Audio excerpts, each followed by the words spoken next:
X-Men Legends 2, the sequel to X-Men Legends 1 by Raven Software, said to be even greater than X-Men Legends 1.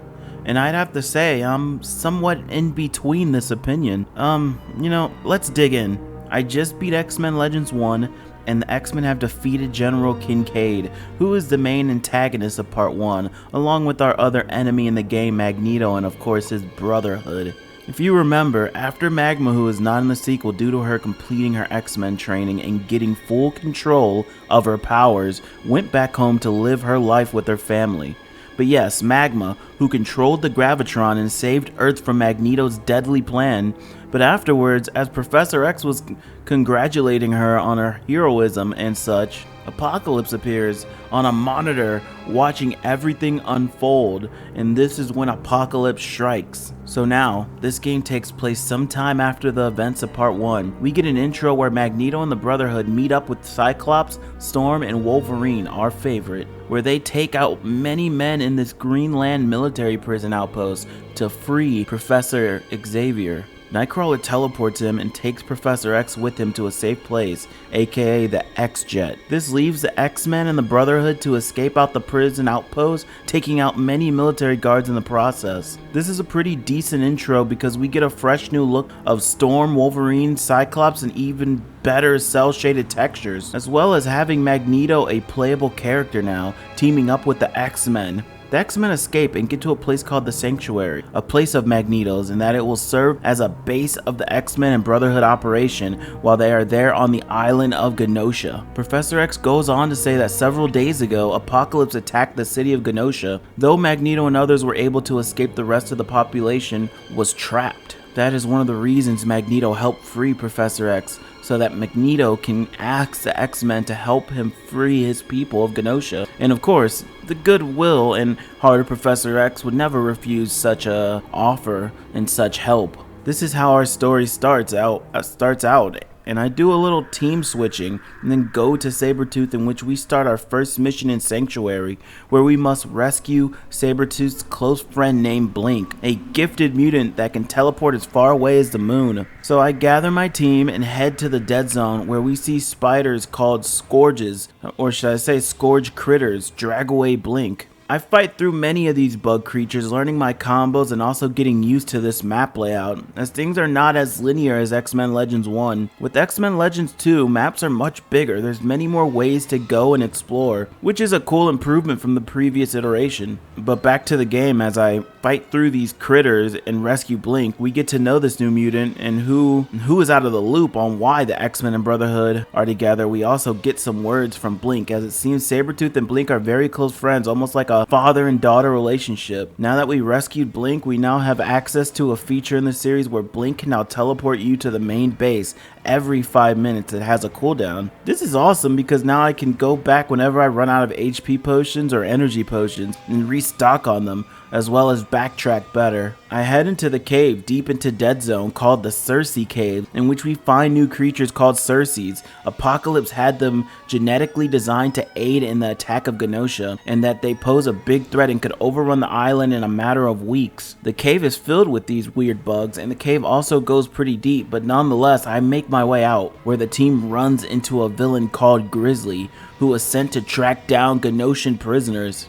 This is where Grizzly sends out some killer robots, and we find a new enemy called Sentry robots. They are similar to Sentry in design, but much smaller and can hover. They have some annoying projectiles along with other enemies called Expert Rangers, which seem to be Grizzly's men, slash, Apocalypse men. So anyways, I get past these enemies and finally caught up to Grizzly, where the team questions why Apocalypse is in Genosha. Grizzly says that Apocalypse and Mr. Sinister are having a good old time there. The X-Men and Brotherhood are confused as to why Mr. Sinister is here, and Grizzly says that Mr. Sinister is one of the Apocalypse Horsemen. This goes on as they question what is a horseman, in which we get the answer that they're Apocalypse's lieutenant that do the grunt work so Apocalypse can concentrate on his master plan. Grizzly goes on to say there's 4 horsemen and you don't want to mess with them. They're the baddest of the bad, and this is where we begin to battle the lunatic Grizzly, in which is a pretty good first boss fight. He's a bit tanky with a nice knockback, but I beat him first try. Not so hard, but a nice little first boss to get our introduction into this new game. After Grizzly is beaten, the X-Men and Brotherhood take the computer node he dropped to see if it contains the security code they need. Back in the sanctuary, we meet up with Angel, who has such immense flight ability and serves as a person who can spectate around and get information from high grounds. He tells us that deep in those Cersei tunnels that there's a door that's locked, but the security code from Grizzly we got should open that door. Did a commendable job of locating the Genosha security code. With that, we can now enter the city. But old Apocalypse has got the guards posted on every door. That place is locked up tighter than a croc's jaw. There's an entrance near the seawall that's not being watched. I know the door you speak of. It was buried months ago during an earthquake. Right you are, Wanda. You got it all. Beauty and intelligence. A man would be bloody lucky to have the affections of a woman like you, he would. Please, show some self-respect. What? Wanda's correct. But during the attack on Genosha, Apocalypse unleashed genetically enhanced creatures, known as the Cersei. They're mindless carnivorous insects. They breed at a highly accelerated rate. Unchecked, they could overrun the entire island in a matter of months. They've already created a sizable nest, one which appears to be to our advantage. The X-Man, Angel, followed the tunnels and discovered the Cersei have unearthed the door that had been buried. Well, no worries then. I'll just wear me some bug stomping boots and ooh, we be at that door in no time at all. Gambit. The Cersei grow to the size of a man, and they can crush rock with their mandibles. Oh, well that's not so good. Which is why an entire team is needed to battle through the tunnels to the door. Once there, you'll be able to use the security code and enter into a back area of Genosha. Good luck to you. So on to the Cersei caves, where we once again explored through the cave and go even deeper in this place, where I run into Zealot minions. They explain that Zealot is the true leader of Genosha, and he will dispose the interloper Magneto and claim the throne of this island for his own. The fight begins as these Zealot minions have this purple energy projectiles that don't really serve as much of a problem. They're pretty easy. And further into the cave, I run into Zealot, the leader, who introduces himself as a man who used to be on the ruling council of Genosha. And he goes on to say he's always been the enemy of Magneto, that his lies were poisoning all mutant kind, and that with Apocalypse here, things will be set right. Zealot collapses the exit behind the X-Men and Brotherhood, as it seems his Zealot minions have them surrounded, along with the new enemy, the Cersei Queen, who is looking to create new colonies. And this is bad, of course, because as I mentioned before, the Cersei's bugs can take over the island in a matter of weeks. So we have to destroy these colonies and the Queen, of course. And we take them down with little effort and go searching for Zealot once more. What are you doing here, Magneto? Shouldn't you be sitting on a throne giving orders? It's not your style to do any of the dirty work. Zealot, you have no idea the number of times I wanted to permanently silence your endless prattle during the Genosian Council meeting. You can't silence me, Magneto. The people of Genosha know that I will lead them to a better tomorrow. They are done listening to your poison. You? As the leader? The people of Genosha would sooner be ruled over by a chimpanzee. Face it, Zealot. You are barely able to garner enough votes to join the council. But the number of people faithful to me have grown and become more vocal. They would follow me to the ends of the earth. The few misguided Genosians who follow you only do so because you've promised them power and prestige once you've gained control. How wrong you are, Magneto. And once Apocalypse has found what he wants, he will hand control of Genosha over to me. Then, you will see how the people love me. Zealot, don't tell me you're starting to believe your own lies. That can be very dangerous. You've insulted me for the last time, Magneto.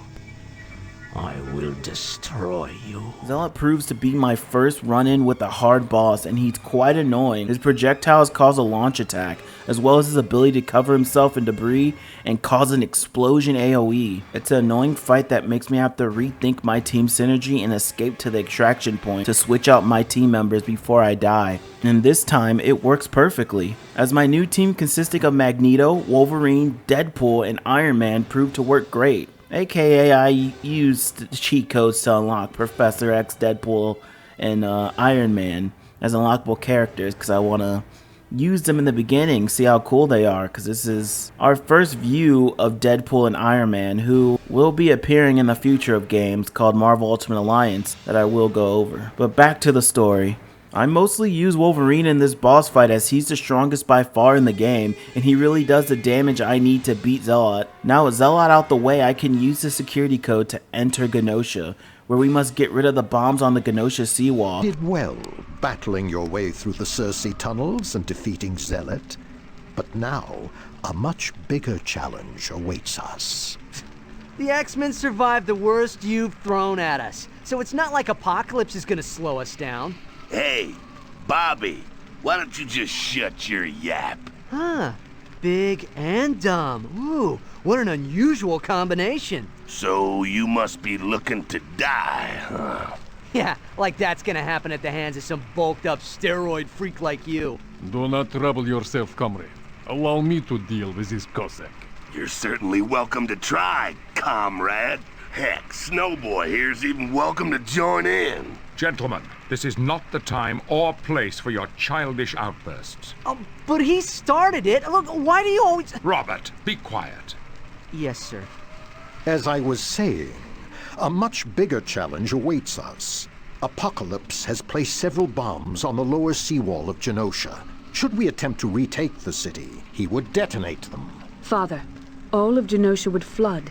Thousands would drown. And that is why we must be cautious. A team is needed to remove the charges before we venture further into Genosha. Let us proceed immediately. Along with a man called Varsi, who wants us to also free the prisoners here. So now we have two objectives, and we run through enemies called scavengers and energy demons, where we then find Blob, yes, that Blob from X-Men Legends 1, the fatback who tried to take Magma. He explains that he was trying to escape Genosha until a bomb went off, and Blob was not going to be able to outrun the bomb, so he's been holding the structure still so the place won't blow up and sink. The X-Men and Brotherhood help take down those bombs, as well as placing a pillar onto the broken structure to close the water sinking in the place. Blob in Genosha is saved from the bombs, and Blob is teleported by Blink to the sanctuary to safety. Moving on with the mission, now that the bombs are defused, I have to now save the imprisoned Genoshans. Recent reports indicate the entire population of Genosha is under lock and key. Why would Apocalypse do that, Professor Xavier? He's looking for something or someone in particular. I suspect that is why he came to Genosha in the first place.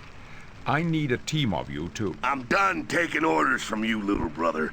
You're always thinking you know what's best. That's because he does. So why don't you just quiet down? He's just saying what all the Brotherhood's thinking. Why don't Magneto get to give the orders? Toad, this isn't necessary. Charles and I discuss everything before a mission. Yes, well, back to matters at hand. A team is needed to work their way through Genosha and release all the prisoners. Once that's done, will we start looking for Apocalypse? Yes, defeating him is the key to the freedom of Genosha. Hey, Red, you're not only easy on the eyes, you're smart, too. What do you say you and me hook up later? I bet you'll find out being bad is kinda good. You've just crossed a big line, Juggernaut. Scott, that's enough. But Professor! This bickering has gone on far too long. Don't you people realize lives are at stake? We have no time to quarrel about our petty differences. Ah, that cuts it. Let's ditch the X-Kits. They're just slowing us down anyway. We need them, Toad. Apocalypse is far too powerful for us to defeat alone. And Charles is right. This infighting will stop, or you will answer to me. Is that understood? Yes, sir. I'm so relieved that you agree. Charles, you were saying... Thank you, Eric. Freeing the prisoners will not be an easy task, and battling Apocalypse will be next to impossible. So be on your guard, and good luck to you. When we run into Lady Deathstrike, who wants to kill the X-Men and now Brotherhood since they work with X-Men and, on top of it, Wolverine. She's apparently been paid well to take them all out, and this boss fight is fun. Lady Deathstrike frequently outruns my team when she's wounded badly to go on top of a platform to regenerate her health. Luckily, I have Jean Grey to use flight to reach platforms quicker to stop her regeneration. We go on to free the prisoners, and that is when we run into Mr. Sinister. The team tell him what he's doing here, and Sinister has been taking the rest of his lab notes before leaving. He says he's looking for a few mutants with very special characteristics, in which Polaris fits quite well, who is apparently very valuable. Sinister uses his test subjects as a ploy to escape, as we have 1 minute to save the last 3 prisoners that we do within under 20 seconds. Sinister was apparently going back to a place called the Ship as mentioned by one of his free Genosian prisoners. But the mission is complete now, and as we save the prisoners, we go back to the sanctuary, but not until we find a imprisoned Pyro, who tells us Apocalypse took off and left a man named Abyss in charge of the place. We get Pyro out of this torture device as we head towards the man known as Abyss. Not until Pyro cowardly leaves the team, since he fears Abyss and does not want to face him. He wants nothing to do with him. So we meet Abyss, and Abyss explains that Apocalypse has found a mutant with harmonic DNA in the name of Quicksilver. And if you know who he is, that is Wanda's brother, that is Magneto's son. This begins a fight, and Abyss is a cool boss fight. He has this crazy springy arms, kind of like Luffy from One Piece, and it has some crazy reach along with his ability to control somewhat gravity, be it through his chest. He can make us float into the air, losing mobility along with sucking us into his chest if he wants. He escapes at a near loss and gets on top of the ship's rooftop where we fight into the sky. Another ship comes where Abyss jumps to it and starts throwing bombs he collected from his chest. These are what we must use while fighting his minions to toss back at the second ship. And as we destroy it, Abyss goes back to the first ship and he has nowhere to run. As we do, Abyss uses his chest to suck us into his dimension, where we are stuck in until we remember that Abyss has all those bombs in his dimension and he's been throwing them at us. Which gives us the plan that we must blow him up from the inside, and that we do with those bombs. We escape with the ship crashing but surviving. The explosions inside Abyss defeats him, and we beat the mission and save Genosha. And now that Genosha has been freed, we can return to the X-Mansion and form a plan to rescue Polaris from Apocalypse. Honestly, Charles, I don't mind if everyone is helping out with relief in Genosha. An empty mansion means I can concentrate on locating Apocalypse's base. Understood. Have a pleasant evening, Beast. And you as well, Charles.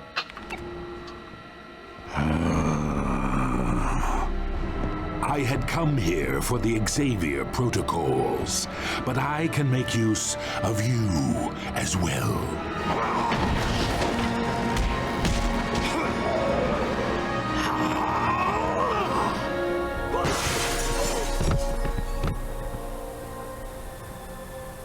Let's get to the sub-basement. We can deal with our new pet later.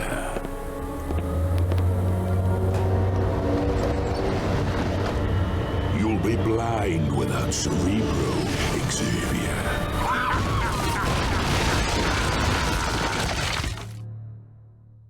The X-Men and Brotherhood are now screwed out of the home base, along with the equipment destroyed that they've been relying on most notably the Cerebro from X-Men Legends 1, as it was used to find out everything knowledgeable around the world using just your mind alone. But now the team is in a new home base called Avalon, which is located in a untamed country known as the Savage Land, which is hosted by Khazar. And after we talk to Khazar, we must speak to Pyro to discover the whereabouts of Mystique. We speak to Khazar, who is the protector of the Savage Land, but in England is known as Kevin Plunder. He gives us his background story of how he became a protector of this place. He speaks that this is sanctuary and that the sanctuary is a wildlife sanctuary created by an alien race known as the Nuwali. We speak to Kazar now and we get into the mission briefing on saving Mystique. The Savage Land. I trust you're familiarizing yourselves with the area. Oh yeah. It's got raptors, pterodactyls, and pythons as big as cars. Real cozy place. And we think Beast might be here? Yeah. In the rubble of the X-Mansion, I found a message scratched into the wooden floor. It read, Savage Land. I don't know. Sounds kind of fishy to me. I had no idea you were such a pansy, Wolverine. But I guess that's why you talk so much and fight so little. That does it. You're dead meat. Wolverine, think of Polaris. Right.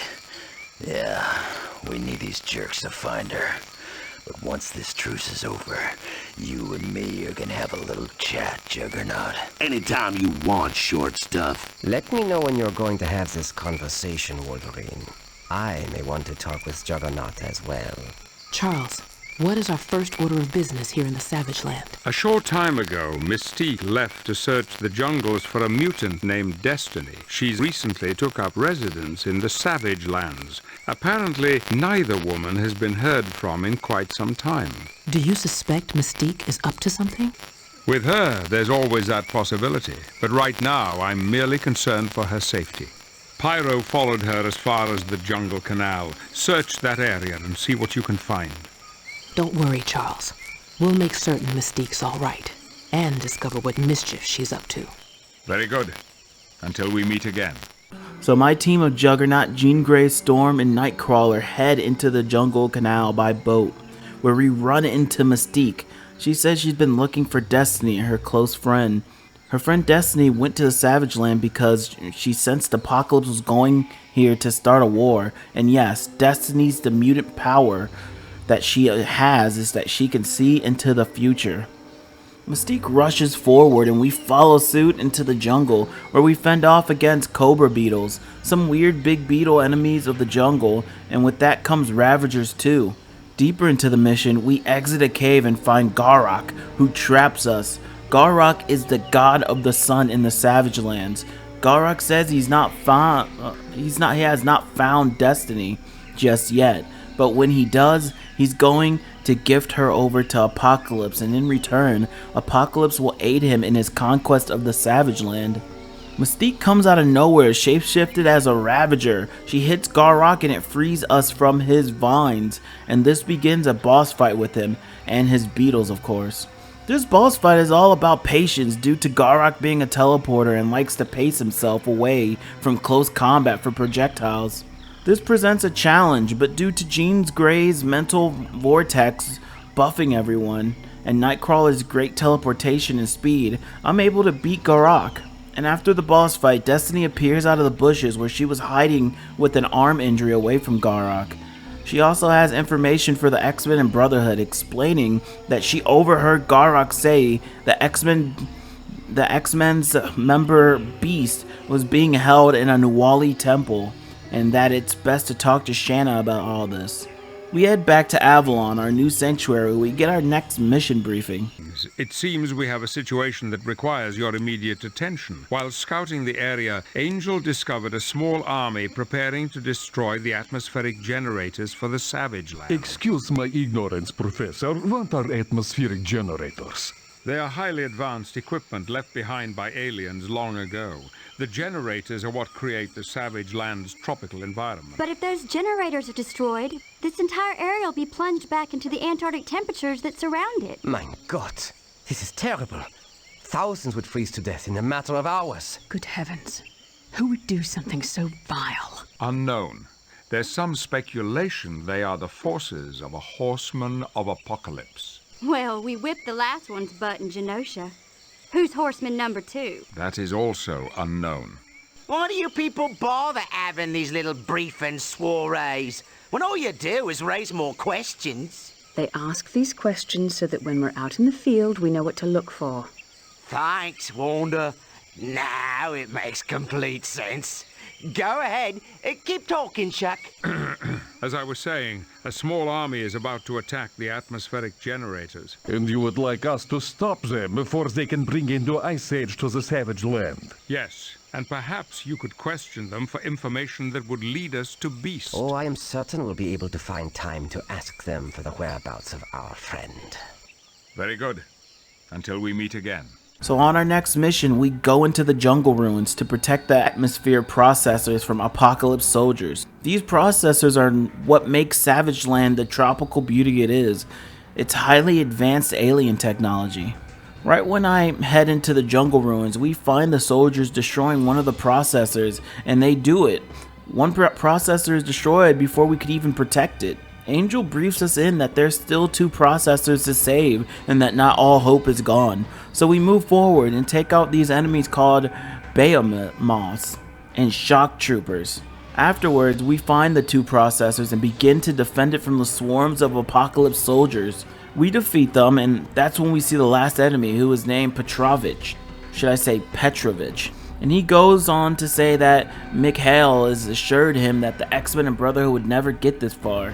X-Men go on to question him as Petrovich says Mikhail Rasputin is our leader and that you should fear him, for he is one of the horsemen of the apocalypse.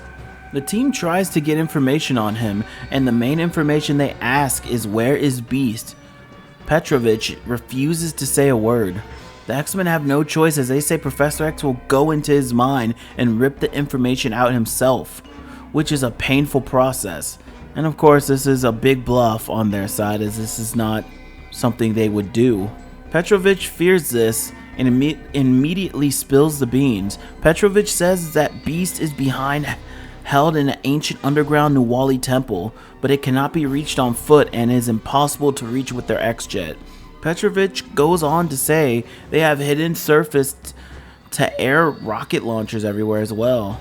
The team gets the information they need as they head through the caves to get to their destination, which is the Nuwali Shrine. But in front of the entrance is Sauron. Sauron is not part of the Apocalypse team, nor does he want to be with them, and he goes on to notice it's the X-Men and Brotherhood, and word's gotten around as Sauron questions if they work with Khazar, the protector of the Savage Lands. And as the team says yes, Sauron is filled with glee about this, as Sauron wants payback for the many times Khazar ruined his plans and thwarted him, and that killing the X-Men and Brotherhood would bring him pleasure if it means ruining Khazar even an inch. This boss fight is a lot of weight, as Sauron uses his wings to create distance, being unable to mostly hit him, but luckily Storm and Jean Grey are here, and we have anti-air moves that can do some damage, but really all I had to do was wait it out until Sauron lands onto the ground, and this plan works effectively, beating Sauron. We now have access to the entrance into the monument and where we can find a passage to Beast. Right when we enter the doorway, Shanna speaks to us and says there's a door to the inner chambers, but we need 2 keys to open and are hidden in the temple. This begins a bit of a maze for me, as throughout this temple I get a bit confused, and this is somewhat a theme for me in X-Men Legends too. The maps are big, which are a pro, but the con is, at times it's hard to backtrack and remember what's right or what's left, as a lot of the design of this temple looks so similar. But I manage over time to find my way through this temple and run into Omega Red. Yes, if you play Marvel vs. Capcom, that Omega Red, who is working for Apocalypse, as Apocalypse has promised him that he will own his own domain to rule in this new world order. X-Men question why did Apocalypse bring Beast to this place. Omega Red says to decipher the symbols on the walls. The previous scientist for Apocalypse was slow in providing translations and his employment was terminated. Omega Red says Beast is to meet the same fate now that the task is complete, and that it's their time to meet the same fate as well. Omega Red is the next boss fight and he's pretty easy to be honest, but I also switched my team to Wolverine, Iceman, Magneto, and Colossus. That's a lot of DPS, that's a lot of damage, a lot of powerhouse strength, and it completely melts Omega Red. And now that Omega Red was terminated, we take the portal to Mikhail's warship, where we are stopped by bodyguards of Mikhail. We take them out quickly and move forward where we find the man himself, Mikhail. Mikhail says that we're too late and Apocalypse plans are in motion. The team questions what have they done to Beast, and Mikhail says that he is already dead and that they will be soon. The team is upset, and everyone's upset, even the Brotherhood is upset with this information. And we get into the boss fight, and this boss fight is pretty cool, honestly. Mikhail Rasputin clones himself into dozens, which makes it hard to find the real Mikhail to beat. It becomes even more difficult because after defeating all the clones, he runs to the center and creates some force field that has a laser rotating around the room, and if we touch it, it does some bad damage.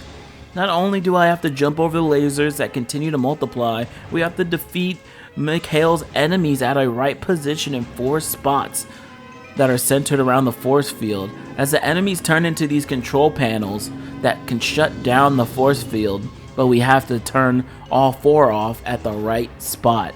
So I had to lure the enemies to each of the 4 pads around the force field and turn them off to shut the protection down. I do this, and now the final phase happens, phase 3, when we must take him down in an old-fashioned brawl, and that's what I do. After the fight, the X-Men refuse to believe Beast is dead and will not give up on finding Beast. The team moves forward where they actually find Beast. Mikhail Rasputin lied, but Beast is being poisoned in a cell. The scientist doing this says it's too late and that the chamber Beast is in is filled with the poisonous gas, and it's already been 5 minutes since the gas has been on. She escapes as the X-Men break the console that is used to deactivate the gas. They destroy it, in which it works completely in video game logic and in their favor, and Beast survives. Blink opens a portal back to Avalon, but before that, the X-Men catch up with Beast. And Beast says that he can hold his breath for almost 10 minutes ever since he was mutated in his teenage years.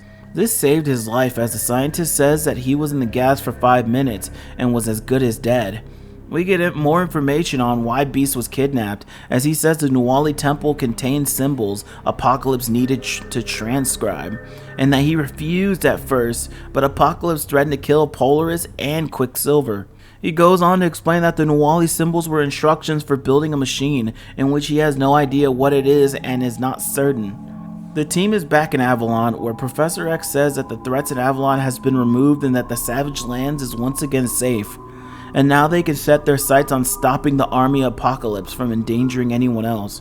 Xavier says to do this, they must travel to the old Weapon X facility and set up a base camp there. Yes, and if you know what the Weapon X facility is, this is where Wolverine was tortured as a mutant and experimented on. HQ, this is Red 7 on patrol. We got a heavy storm front coming up. Other than that, all's quiet. Wait a minute. We got bogeys, hundreds of them. HQ, what are my orders?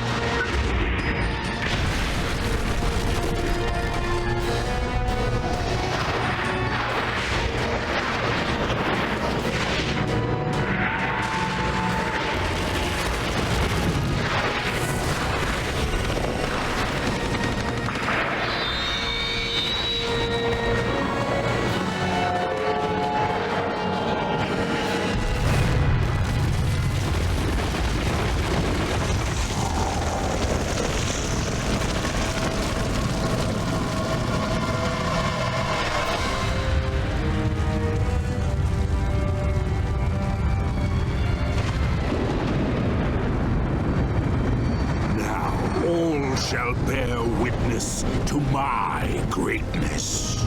I hold their leaders powerless, and their mightiest city is under my control. Soon, I will show this world a war, the likes of which has never been seen.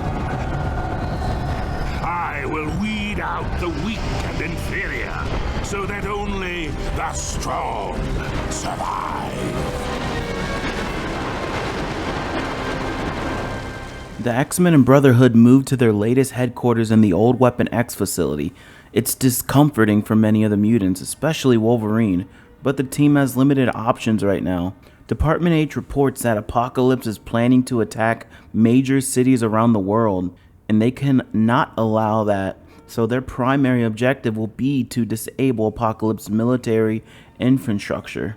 Professor X says at the moment he only knows of 2 facilities important to Apocalypse War Machine, which is the core and the Infinite Factory. So now the team must talk to Heather Hudson and Angel for more information. And we first speak to Heather about the Infinite Factory, in which she tells us that the Infinite Factory is where Apocalypse creates his army of clones, and that if they destroy the factory and the supercomputer that runs it, Apocalypse war efforts will be hampered. But Heather Hudson also wants a favor in return for this. The team agrees, and Heather says that the Department H sent her husband, James McDonald Hudson, on a mission to the Infinite Factory, and that she has not heard from him since. The team agrees to find her husband, and the team takes the X-Jet to the Infinite Factory. We get to the mission, and where we stumble onto the missing man himself, James McDonald, aka Guardian. Guardian explains that he was sent out to destroy this factory, but he was captured almost as soon as he arrived. He says that fortunately a spy from Department H freed him. Guardian explains that he's not leaving this place until it's destroyed, so the team decides to destroy it while Guardian mends to his wounds and uses a radio to talk to them through the facility. Guardian explains that they need to destroy the fusion core, engineering, and as well as genetic processing. So I go through the facility and find some crazy tough enemies on the way called Infinite Strikers and Dreadnoughts, and they really are just clones. They continue to multiply as if it's never ending, but I eventually take them out. We run into Mr. Sinister, who is not really there as it's just a hologram, and he says he knew that they would make their way here. Guardian radios in and says that it's not Mr. Sinister, that this is a supercomputer based on his intellect. The supercomputer says that he will defeat us. How would you fare against earlier incarnations of the X-Men? The supercomputer brings out some Danger Room-like clones of my team, which consist of Wolverine, Iceman, Cyclops, and Scarlet Witch. And this is a tough battle. I'm struggling, and I know that I need to quickly take out these machines so they cannot keep respawning and replicating more clones of my team. My whole team is nearly dying, but we take out the last clone and destroy the supercomputer at the Infinite Factory. The mission is over, and I go to my next mission, which is to go to the core, and Forge radios us in that we need to shut down this power plant, which will take away Apocalypse's primary source of energy. We must find a console hooked into the building's wide network and attach our transceiver to it. The teams move forth and run into these enemies called Undercloaks. Very annoying, along with core punishers. The Undercloaks are annoying because every little damage you give them, they cloak and try to escape, almost like they're zoning you. So we hook the transceiver to the console like Forge told us to, and now we can permanently shut the core down. Forge tells us that we need to find the reactor security area, which contains a console that'll let you drop the force field in front of the reactor area. So we go through many hallways in the facility and find the reactor security console, in which we destroy. We radio and Forge and he tells us that we can now access the 2 reactors, one in the blue sector and one in the yellow sector. And we do just that as we activate the blue and yellow sectors, where we fight dozens of outcasts, which these enemies are similar to Havoc with their beam projectiles, but we run through them and continue to complete tasks for Forge to take this facility down. I'm on my last task, which I must find the primary power console, activate it, and that will fuse the rods and make the reactor useless. But when we get to the last area, we run into a man called Sugar Man. He's got this MODOK-like body, but he could actually walk on his feet, unlike, MODOK, who floats around in a chair. He has 4 arms and holds an axe and hammer in 2 of them. Pretty disturbing looking character if you ask me, and Sugarman tells us he's from an alternate future, one where Apocalypse took over the world. But in that alternate future, the X-Men defeated Apocalypse in that world and ruined their plans there. Sugarman goes on to say that he managed to escape to this timeline and Apocalypse was willing to take him in. Now we begin the hardest fight in this game for me. Sugarman is not just annoying, he's extremely strong, and he's able to do a slow but menacing combo that takes out my team quickly. Literally, just one hit from him and I'm almost dead. I end up dying and losing to Sugarman due to me underestimating him and not avoiding his one-line combos that take my group out in seconds. But the 3rd time's a charm. Coming back to him, I defeat Sugarman finally and go to the console and shut down the power plant, making it useless. We go back to the Weapon X facility headquarters and speak to Professor X, where he says that he just received news from Emma Frost that she discovered a temple that is housing former students of hers who are responsible for putting top leaders of New York York in a coma due to Apocalypse's orders, and that they must disband this group so that these victims should be released from their unnatural slumber. Emma, can you broadcast to everyone here at the briefing? Need you ask, Charles? It's not as if I'm a first-year student. No, of course not. My apologies. Would you be so kind as to tell everyone what you've learned? Certainly. Charles asked me to discover who or what is responsible for the coma suffered by the leaders during the attack on New York City. Yes, the military was paralyzed because of it, and they still haven't recovered. It was a rather masterful stroke on the part of Apocalypse. But after a long search, I was able to confirm those comas were indeed psychic-induced. Who would do such a thing, Emma? I'm fairly certain this is the work of former students of mine. The Stepford Cuckoos? Please, Bobby, I'd appreciate you not using that title. Aren't those the 3 sisters who left the school after the 4th one was killed during a mission? Yes, and they've always blamed me for her death. I imagine they joined Apocalypse as some misguided attempt at revenge. So, where are these young ladies now? I traced them to an ancient temple in Canada. Apocalypse has a large number of his priests guarding them. Apocalypse has priests? Oh, yes. True to his egomaniacal form, Apocalypse has built an entire cult that worships him. They call themselves Madri priests. What would you have us do, Miss Frost? I'll meet you at the front of the temple, and we'll explore the interior together. If this does turn out to be the work of my girls, they're going to find out in exquisite detail just how unhappy I am. Boy, glad I'm not them. Very good, Emma. A team will be sent immediately. Thank you, Charles, my sweet. I await their arrival. Now the X-Men and Brotherhood move forward to the Madri Temple, and where Emma Frost telepathically starts speaking to us, saying she was tired of waiting, so she started searching for her students alone. So the team begins to search without Emma due to her being deep into the temple already, and that is when we run into the Madri priest, who says that we desecrate this house of worship with our impure souls, and says that they are the priests of the temple of Apocalypse, and that they will flay our flesh from our bones. And this is where we start our first fight in this temple, as this priest has hellhounds on his side. We fight our way through them and run into even more priests, and one of them says that we are foolish to seek the Trinity, and to reach them you'd have to unlock the doorway to the altar of the mind, and to do that you'd have to survive placing the proper artifacts on each of the 4 altars, kind of like X-Men Legends 1. We had to place certain artifacts from Professor X's mind to save him. The priest laughs and another fight begins, and we knock their asses out quickly. So now we must get these artifacts, and this is another section where I run into a bit of circles due to everything having the same look and design. But during the search of the artifacts, we finally catch up to Emma Frost.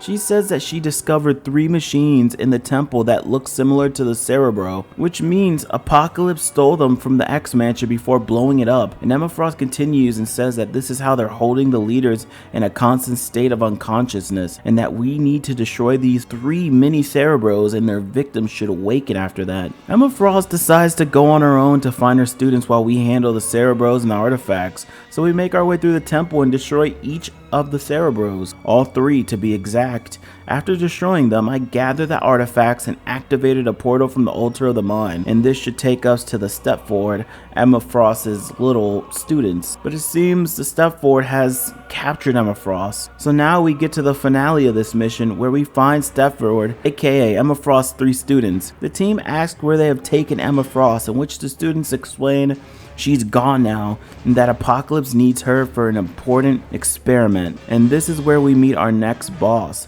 Emma Frost's 3 students are the next boss, and they are simple, but it only gets crazier when they start having these fake clones of themselves. So now we must not only destroy them, we have to destroy the real ones. And we do just that until Holocaust appears and says that you disrupt the temple and battle Trinity. For that you will face my wrath. Emma Frost's 3 students say that Holocaust is a horseman of Apocalypse, and he's also their protector. And this battle gets a bit harder, as Holocaust flames are quite dangerous to AoE type. Along with his enormous knockbacks, the 3 students at Emma Frost also have these protection shrines, in which they make Holocaust invincible, so we must destroy these weird shrines to make him vulnerable again. This is a bit of a lengthy battle, but with Iron Man's OP motion amplifier, I'm able to cover distance between the shrines and do some crazy damage. The team radios in the Professor X saying that Emma's been taken and that they question what kind of experiment who is Apocalypse be working on that needs Emma Frost, Polaris, and Quicksilver. Professor X says he has no idea and feels time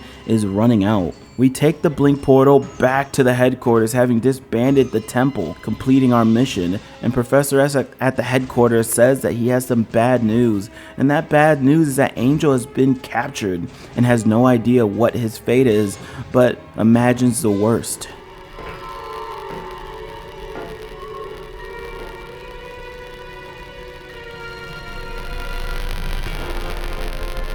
How may I be of assistance? What of the spy we captured? He has adapted to the genetic splicing even better than hoped. Show him to me.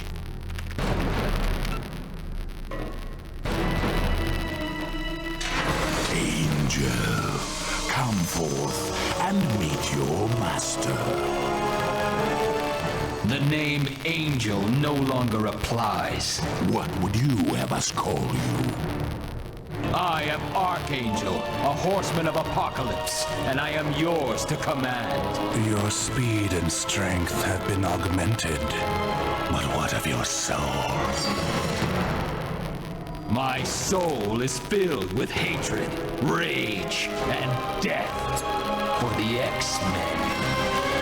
The X-Men and Brotherhood arrive at the destroyed X-Mansion, where Professor X explains that now that they have squashed Apocalypse's plans for worldwide takeover, they have a greater responsibility to the millions in New York City, and that they must free them from the tyranny of Apocalypse. He goes on to say we must talk to Mora and Havoc for our next missions, and we speak to Havoc first, and he says that there's not much time, and we need to disable the defense platforms Apocalypse placed along the coast, and that a group of Sentinels are being sent to pick up New York refugees, but those platforms will destroy anything that flies by. Havoc goes on to say that Bolivar Trask has put overrides and blocked their mutant killing programming. What is interesting about that is Trask is the man who developed Sentinels, so he has no love for mutants at all.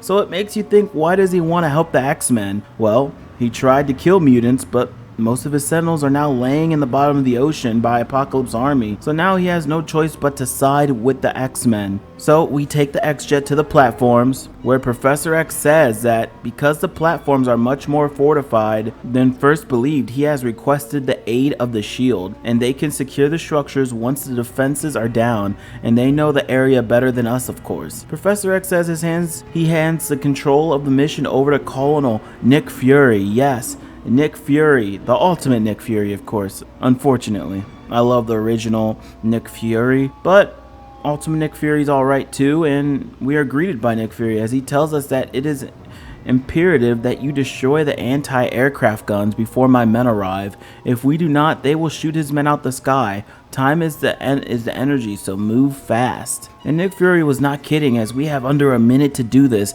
and Nick Fury gives us a heads up that the anti-aircraft guns are nearly indestructible, and that the only way you're going to hurt them is by destroying the generator that powers them. We go forward and quickly destroy the generator like it was made of paper. We destroyed the generator on the main platform, and all is great until Bastion's voice is heard and tells all mutants to flee from the sound of his voice, for it is a death knell for us and our kind. We are met by sinister operatives all over the platform along with assault raiders, and we once more have under 2 minutes and about 20 seconds to take out the next generator, and we do just that, giving us more time on the clock to destroy the third one. And once again, we do just that. The clock stops and I think we're safe. But now Sentinels are flying down to take the X-Men and Brotherhood out. And this mission is awesome. It's chaotic, it's a large rumble of enemies. This reminds me of Marvel Ultimate Alliance very much so. It feels crazy as such, but we finish as many as we can and use the teleporter console to the radar array platforms. And that is when Nick Fury introduces us to Sergeant Charles Kilroy and tells us he is the demolition specialist who is going to take out the radar arrays. Fury tells us to protect him at all costs because he is the only one who can take out those radar arrays. We lead Kilroy to the radar array and he needs 1 minute to set the charge. So we protect him, and once again, it's insane. Just a bunch of sentinels trying to take out the sergeant. And luckily I have Juggernaut, Cyclops, Nightcrawler, and Jean Grey to cover the ground. Cyclops is really just a savior here, with his quick, fast, pinpoint optic beams, taking them all out. And along, with Juggernaut being really the powerhouse of the team, and with Jean Grey's mental vortex boost, Juggernaut is really just moving at the fast speeds of Wolverine and Nightcrawler. So the first radar array is now destroyed, and we must move to the next radar array. SHIELD members come to protect this platform, and I decided to fight with them for a little. And I gotta say, those SHIELD soldiers are pretty powerful.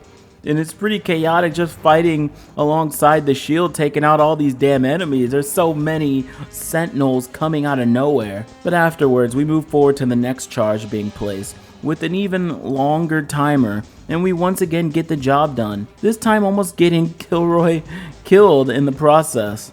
It was a close one, we almost failed. Kilroy says this is the last one as he gets sniped from the sky and launched away. And this kills Kilroy. Nick Fury radios us in and says that we're just going to need to do this ourselves, and tells us to locate and destroy the security interlock console for the first step. And now, without Kilroy, we must take a few extra steps to destroy this radar array and get to the console fighting off Sinisters, Sentinels, and Leviation soldiers. We destroy the console and deactivate the radar shielding console right after. Nick Fury says that we have a limited time in the next step to destroy the generator, and if we don't, the shield will reset itself. If that happens, repeat the process in the same order to try again. And we don't want to do that, we have little time, so we use Nightcrawler, and that makes us have all the time in the world, and I can use his teleport to quickly get to the generator and destroy it. And that we do. We destroy the last radar array, and Nick Fury says good job team, and that the Sentinels are now free to rescue the refugees. He also tells us we'd be happy to know that we just fished out Sergeant Kilroy out of the ocean, that during the explosion that sniped him, it threw him into the ocean, but other than that, he's fine. We head forward and use the teleport console to the command center platform where we reach Bastion. Bastion says for too long mutants have taken advantage of humanity's kindness, and he's sat by and done nothing while we have schemed and plotted like cowardly assassins. He says that his silence is over and he must take action and destroy each and every one of you misbegotten kind. Bastion screams in pain, and we soon figure out he is under some type of mind control. Bastion tells us he's not under any control and that he knows what he's doing, that he will destroy mutant kind and humanity will once again flourish and grow on the broken husk of our bodies. We try to tell Bastion we're here to help humans here, and he tells us that he will hear no more of our lies, and this begins the boss battle on the platforms. Bastion unleashes many Sentinels to help him battle, but my team is just too powerful, and it's just the perfect synergy almost. Juggernaut really just takes over through the boss battle due to his ultimate, passive destruction, making him beat everything outside of the boss in nearly under 3 hits. It's the best ultimate in the game, and it suits Juggernaut's character very well. We beat Bastion, and Forge radios us in and says he's received word the airlift was a complete success and all the refugees were saved. And we use the portal once again by Blink to return to the X Mansion and extract the sewers north, where we are reaching the soon-to-be finale and enter the Apocalypse Tower. We first speak to Mora, and yes, Mora is the medic on Muir Island from X-Men Legends 1 who helped save Colossus' sister Magic. She says, or you should call her Ileana. She says to get Apocalypse out of New York City, we have to battle him in his tower. But first we need to get into his tower, which from all indications is impossible. But Mora has a solution, and she says that Sebastian Shaw is in New York City. If anyone knows how to get into the tower, it'd be him. Before we can hope to defeat Apocalypse, we must first determine how to gain entry to his stronghold. You want us to go inside Apocalypse's tower? Oh, that's daft. It can't be done. Watch it, Toad. Right. I almost forgot. We're one big, happy, dysfunctional family. If I may continue, Moira believes Sebastian Shaw might be of help. Shaw's bad news, Professor. He's the head of the Hellfire Club, and they aren't exactly big fans of the X-Men.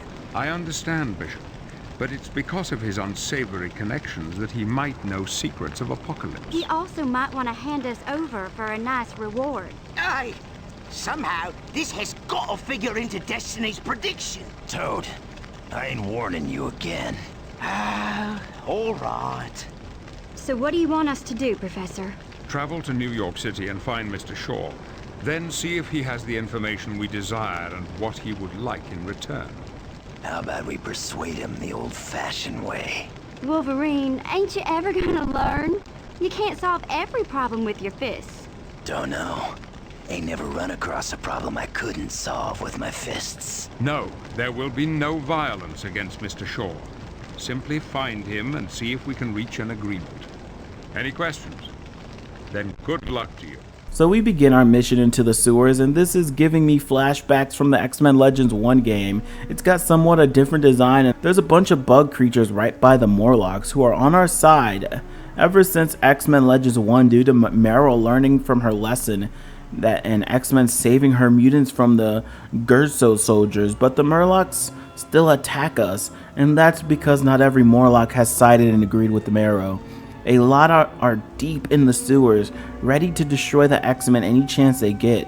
So we run into classic characters like Morlock Claws, and new enemies called Morlock Razors and Morlock Outsiders, which is a big indication that these Morlocks are not with Marrow. We make our way through these enemies. A lot of projectiles later, we make it out of the sewers and make it to the New York South Side. When we enter the South Side, it's destroyed. It looks like a war zone, but the mission goes on and we must track down Sebastian Shaw so we can get information on how to get into Apocalypse's tower. We go forth and face Prometheus captains and infamous Prometheus enemies, and much more. And these enemies, of course, are energy resistant. Luckily, I have Nightcrawler on my team to really dodge and avoid projectiles, and has great melee combat on top of it. We finally find Shaw near destroyed train tracks, or he finds us and he tells us not to move a muscle unless we want to discover which one of us has the best mutant healing power. We tell him we've been looking for him, and he says that he knows we want information just like Angel used to. Shaw says that we came at the most opportune time, as he won't give this information out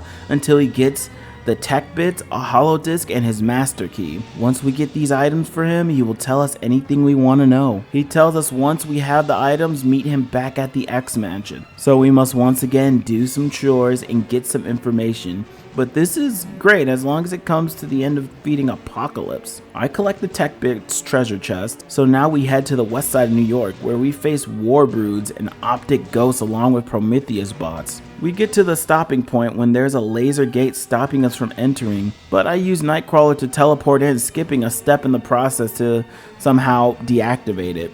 I use Nightcrawler to teleport in and take the holodisc along with the master key. I then head back to the X Mansion to speak to Shaw, and he says to take the master key. It's all we need to enter the tower, and that we will need to find an entrance to the sewers on the north side. The key will open that entrance. He tells us that if we do make it into the tower, that would you do me the favor of freeing the Black Queen. He says that she's being kept prisoner there. Knowing her, she was trying to make a deal with Apocalypse. So we head back into the sewers where we run into Banshee. He tells us that he escaped and Apocalypse has thrown many people into the holding pens for his DNA testing, and he is using something called a brain trust to physically sap their will. The team tells Banshee to go to the X Mansion to get medical treatment, so our next move is to head into the holding pens. We take down these Atlas enemies and psychic demons and find a door that we must get to, so we destroy it and enter the brain trust. Banshee radios us in as we make it to the holding pens, and he tells us that up ahead we will be facing not only the brain trust but also a villainous devil named Strife. He tells us if we want to help in defeating them, find the consoles down this hallway, which can be used to deactivate the part of the brain trust. But of course the catch will be we need security codes to access the consoles, which should not be hard to locate due to the men who carry those codes. Banshee goes on to tell us that there is a rumor also that there's a way to physically force one of the brain trust imps to help us. And it seems like Banshee is right. We find the console to access the psychic demon creation control, where we create our very own 5th ally on our team. An imp, a demon of some sort. We now have our numbers on our side and a little pet for an extra number for that matter. And with that, we now go to Strife in the final room. As he says, the X-Men and Brotherhood would have a place of honor and greatness in Apocalypse's new world order, but instead choose to fight for the wrong team, the losing team. The X-Men say that how can he talk of honor and courage when he works for someone who genetically alters brains to control the mood of prisoners. Strife goes on to say that there's nothing dishonorable about using the brain trust and keeping the prisoners docile. X-Men say that they're going to put an end to the brain trust, and that is when we enter a boss battle with Strife. And this is a pretty tough battle, even with our psychic demon we created. Strife's brain trust is indestructible by melee, and it continues to regenerate Strife after each time breaking a brain trust tube, with Cyclops' of course amazing range attack. The tubes are all destroyed though at the end of the day, and the brain trust can no longer bring back Strife into the fight. We defeat him and free the prisoners. We take a portal from Blink back to the X-Mansion and backtrack back to New York City. And now we got what we needed, and we can get to the entrance of Apocalypse Tower when out of nowhere. You guys look like the cast of a really bad sitcom. Ooh, I know. I could be the wacky neighbor who winds up killing you. That ought to get your ratings up. The name's Deadpool, but I wouldn't mind if you called me Bruce. Heck, you could even call me Marcia. Marcia! I kinda like that, don't you? Me? I'm fine. Right as rain and cute as a baby's dimples. But you, on the other hand, are about to be on the receiving end of a major tush-kicking courtesy of yours truly. Close. I was recruited by a really groovy dude named Mr. Sinister. Oh, sure, he looks like death warmed over, but underneath that creepy facade, you'll find out he's even creepier. Me? Yeah, I'm fine. I just have an uncontrollable urge to rip you into tiny shreds and then dance and spit all over your graves. I don't know, really. The only thing I find threatening about you is your fashion sense. Maybe these psychopathic urges have something to do with that little potion Mr. Sinister forced me to drink. What? That's impossible. I don't believe you. Couldn't happen in a million years. Okay, so what if I am being controlled? I still want to turn you all into sushi. But I'm really good at killing. You might say it's my specialty. That and ballroom dancing. But just guess which one I can actually make a living at. Nope. Sorry, can't do it. I really want you all dead. And not the kind of dead where there's a possibility that you might still be alive. I want you so dead that you'll be reincarnated as a corpse. I did work as a video game programmer for a few months. Finally. We face Deadpool, which is our first introduction to him before the Marvel Ultimate Alliance series, which is a pretty easy fight as he teleports using his teleportation device to vanish and shoot pistols from far away, but we knock his goofy ass out. So now we finally can get to Apocalypse's Tower, where we head to sewers north and enter Apocalypse's Tower, where Professor X radios us in and says that Apocalypse was willing to drown Genosha and that they cannot allow that again. Therefore, once the X-Men reach the command level, Professor X will be sending Beast to meet us. Xavier continues and says Beast will be operating the consoles and making sure no evil scheme happens again. We go forth and enter the hall door. The console ends up scanning us at the door, which activates its eternal defenses. So I end up having to fight a dozen droids, but I finish them off and move forward and activate the teleporter, which is the only way to get to the next floor in the tower. But the console says we have no proper ID, which notifies the security and locks down its teleporter console. And now we have to wait 30 seconds to bypass the lock, And so we are now on defense when Apocalypse Prelate appears. And this enemy says that Prelates are the best Apocalypse military and have the best cybernetic implants, and we are no match for them. For the next 30 seconds we fight these Prelates and defeat them.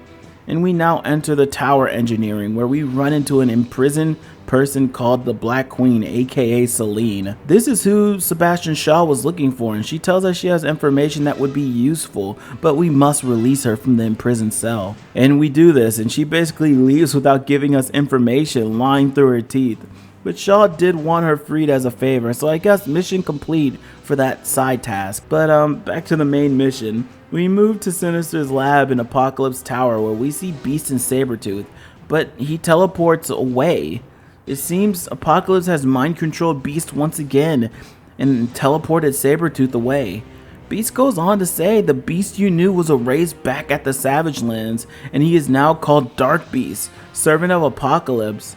And that means Beast since Savage Lands has been under control, playing a character and lying to us. Apocalypse says to Beast to let's leave with Sabretooth on the roof, where we complete the final leg of our journey. Beast teleports away and we are met with a bunch of Apocalypse soldiers again. We take them out and enter the teleporter to go to the tower apex, where we see Apocalypse and Beast is tying up Sabretooth. Beast goes on to say that it's a pity he has to leave, but first, let me introduce you to another member of the family who recently underwent a few changes. They leave and then appears. My dear friends, how do you like the new me? Oh, Angel, what have they done to you? Refer to me by my true name, Jean. I am Archangel. Mr. Sinister did this to you, didn't he? Brainwashing you wasn't enough. He had to rewrite your DNA.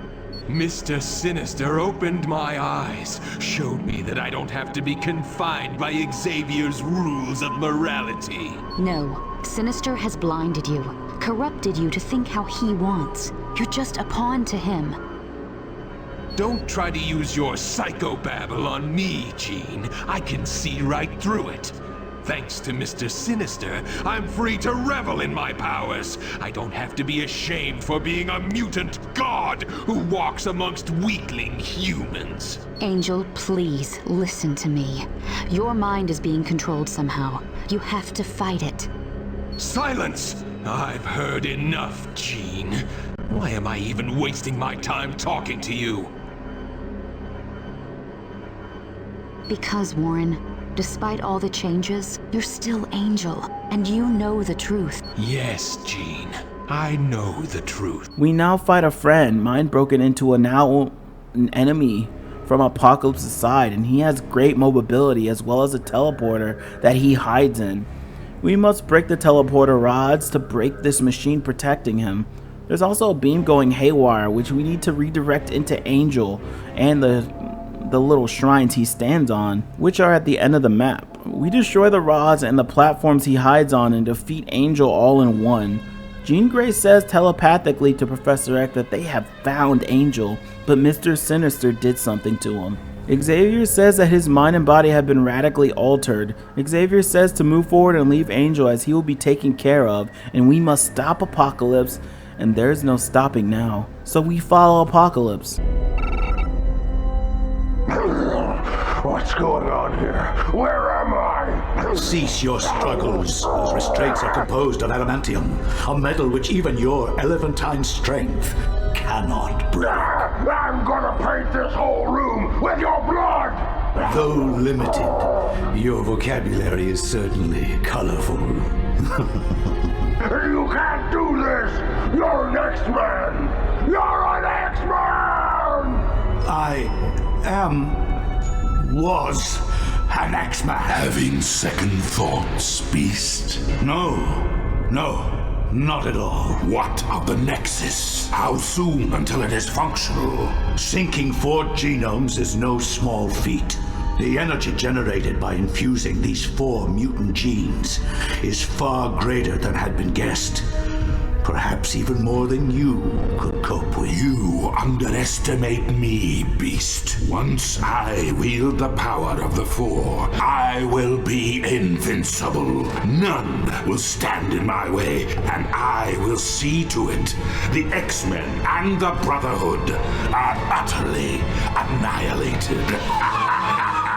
We are once again together with Professor X, and he says, thanks to our efforts, remnants of Apocalypse Force are falling quickly. The authorities expect to regain total control of New York City in a matter of hours. Professor goes on to say we are at the pyramids of Giza from Apocalypse's tower, and he goes on to say we must locate Beast before rescuing the rest, as he would have information on the machine Apocalypse labored so hard to build.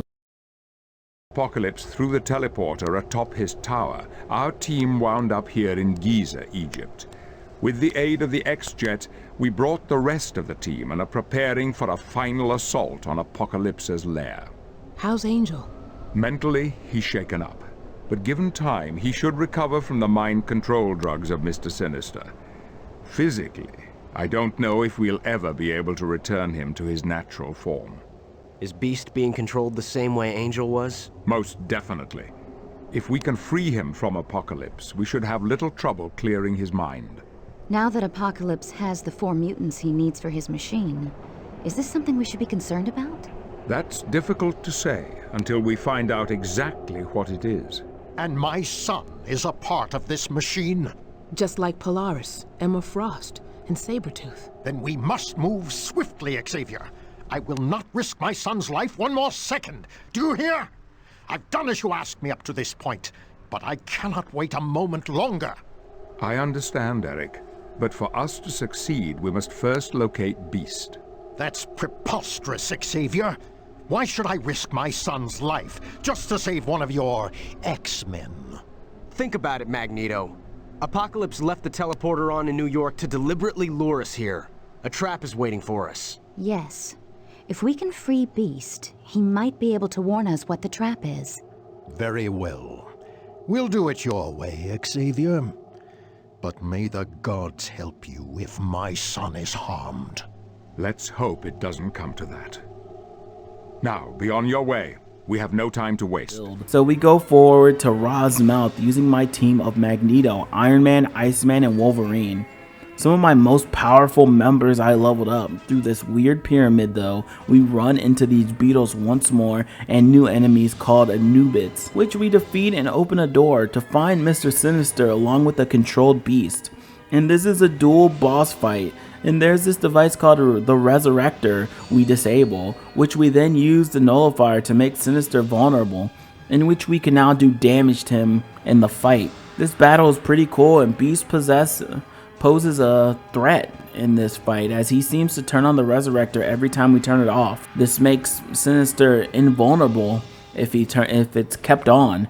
We must beat Beast down for a moment to turn it off and disable nullifiers to harm Sinister.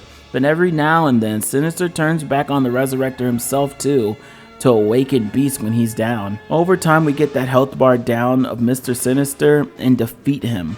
Afterwards, Beast says to his friends, "Forgive me, I betrayed you."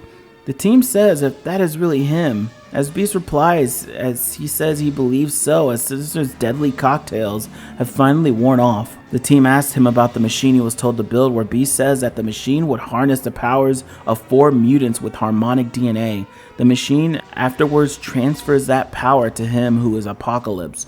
Once the machine is fully activated, Apocalypse will be nearly invulnerable. We ask Beast where we could find Apocalypse to stop him, and Beast responds that he's further in this pyramid behind a great seal, one where we cannot get through using brute strength. Beast goes on to say it only activates when a particular intensity of light shines upon it, and we will have to find several mirrors located within the pyramid. Once we've given them the proper orientation, the seal will open. So we follow the instructions Beast has given us and mirror these lights all in the right spot. We enter a place called the Hall of the Dead, where we made a portal using the sunlight, but also woke up a guy called the Living Monolith. The Monolith seems to want to fight with us, and it seems Apocalypse has told Monolith these guys are enemies, aka we are the enemies of the pyramid. So now we must fight him, and in order to damage him, we must take the sunlight away from him. using these platforms to elevate upward to stop the mirrors from reflecting onto him to make him vulnerable. This is a pretty easy boss fight that is mostly just timing. We run through the living monolith and move forward, and we enter the Vault of Ages, and we are at the finale. You fools! You should be thanking me, not pursuing me. I'm the one who showed you the X-Men and Brotherhood could work together. You're stronger for it. You put a stop to me. I don't think so. Even as we speak, I have the harmonic powers of 4 mutants flowing through me. With each second, I become stronger, faster, more impervious. That's good, because I think you're going to find this fight an exception. Exceptionally painful. We now come to our final boss fight as we go head to head with Apocalypse, and this guy is just beefy. Along with holding many mutant powers from the harmonic DNA, every time he's defeated, he teleports back to the center where the 4 mutants are, and it seems like we can possibly use this device as well, and that we do. I use Iron Man to move to the machine, and now I have also gained the power of the 4 mutants, and now I can use Emma Frost's Psychic Beam, Quicksilver's Speed Charge, Polaris's Magnetic Burst, and Sabretooth's Regeneration for a limited time, of course. With the power, I am now toe-to-toe with Apocalypse, just beating his ass with these newfound powers. But every time I hit him, these orbs drop called harmonic DNA orbs that replenish a certain amount of my energy from the 4 mutants, which is a good thing, that so I could stay longer into my 4 mutants form and continue to use these abilities. Apocalypse though continues to come back and use the machine, so now we must use that Quicksilver power to run at crazy speeds to get to these devices, which there are only 2 on the map, where we destroy them and make the machine useless. Apocalypse is now unable to keep reviving and coming back. We have him where we want him, but he brings out his 4 horsemen to fight on his side, and this fight is rough. I have to use my Ultimate X power multiple times to take these guys down. I'm nearly out of HP potions, and Abyss is the most annoying one of them all, and I have to now rely on evading attacks and really abuse some of my more powerful abilities for my team. But I do this by destroying Apocalypse with Wolverine and Iron Man mostly.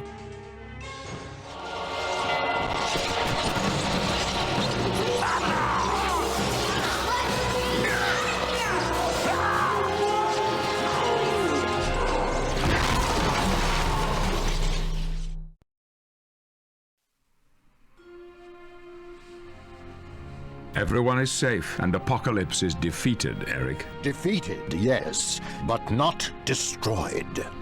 True, but we'll be prepared should he ever return.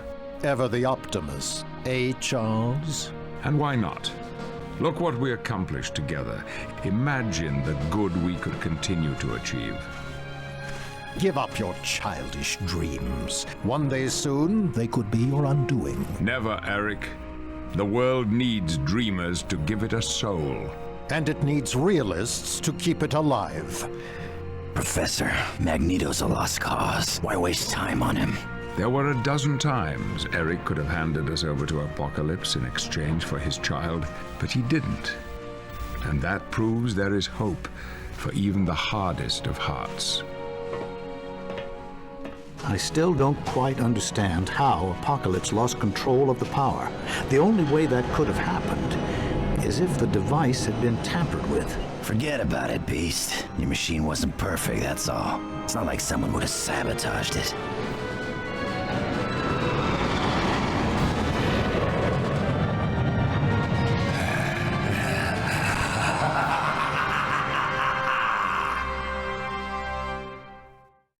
This game has a very good storyline and also leaves us wanting a sequel due to Mr. Sinister appearing to be the one who sabotaged Apocalypse at the end of the game. I do think the plotline is great, but still not as great as X-Men Legends 1. I feel as though X-Men Legends 1 really put charm into the foundation of the X-Men and really gave us the X-Men and student experience. The first game was more so exploring the world of mutants while showcasing what makes the X-Men and what makes makes Magneto and the Brotherhood who they are, along with the combination of questioning if humanity deserves to be equals and if humans or mutants are naturally bad, all while showing us being this new mutant exploring their power, their purpose, their spot on the X-Men, and everyday basis of what mutants go through, be it through the school of Professor Xavier's learning or Meryl's Morlock sewers being the mutants unable to live in the light, or through Magneto's ignorance and still mental obsession with destroying humans for what happened to him in the Holocaust to his people. There's a lot of great writing in part 1 that I don't think X-Men Legends 2 does, that X-Men Legends reaches, but I do think it's a great sequel that showcases good and bad working together against a greater evil, while showing us many lands we've never seen from part 1. This game improves on not only gameplay but skill trees and builds of X-Men Legends 1. I mean, not only do you get new characters along with the old, you get the double amount of abilities for each character. Though I've found through my gameplay quite a few characters have either garbage skills such as Rogue's awful skill tree or Colossus's awful skills tree.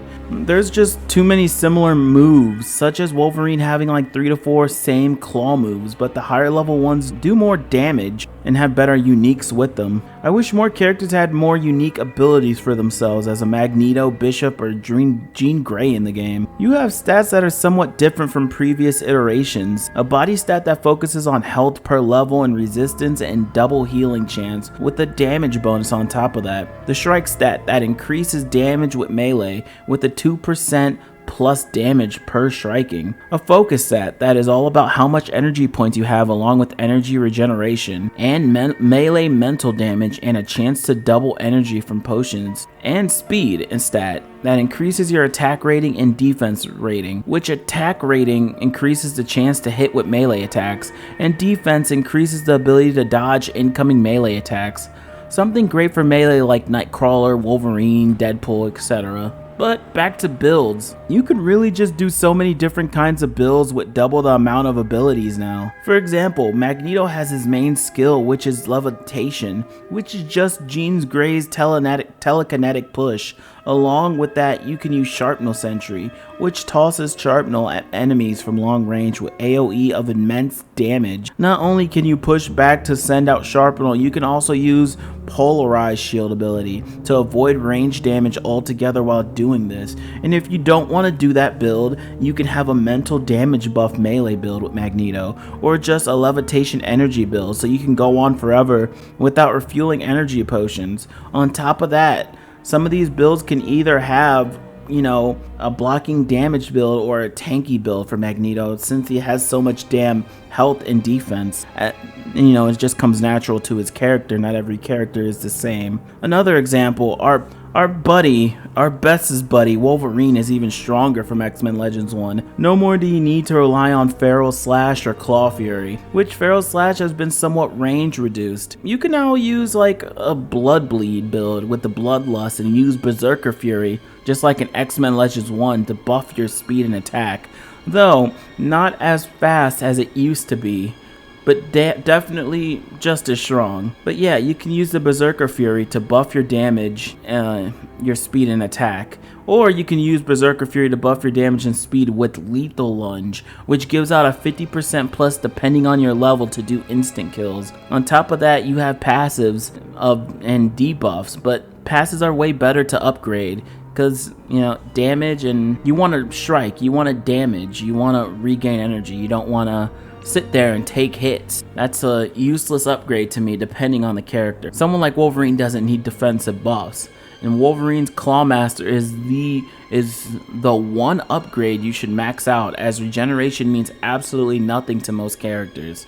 HP regeneration, or any defensive buffs in general for most characters. It's useless when you can attack, but for others it's useful, such as, you know, Colossus, Juggernaut, who would absolutely be gods with defensive buffs, like how Emma Frost was nearly indestructible with her diamond form in X-Men Legends 1. She was a big reason I defeated General Kincaid at the end. At the end of the day, there's multiple ways to play each character, and it's fun for multiple playthroughs. These are the superhero games I grew up with, and they are by far, in my opinion, the best superhero games. I really wish superhero games after the 2000s were as well written, well voice acted, and cared as much as about the source as the old. Once again, Raven Software is the pinnacle of superhero games and continue to be in my eyes even in 2024. I really hope one day we see these X-Men games come back on modern consoles as a port. So many more can really see what I see, or what we've seen from our childhood. The lessons we were taught, the lore we've learned, it's all there in 2 games. We will never see games like this again, and I'm just glad I got to experience this in my childhood. I'm Nirvana, and thank you for listening, and as always, get out.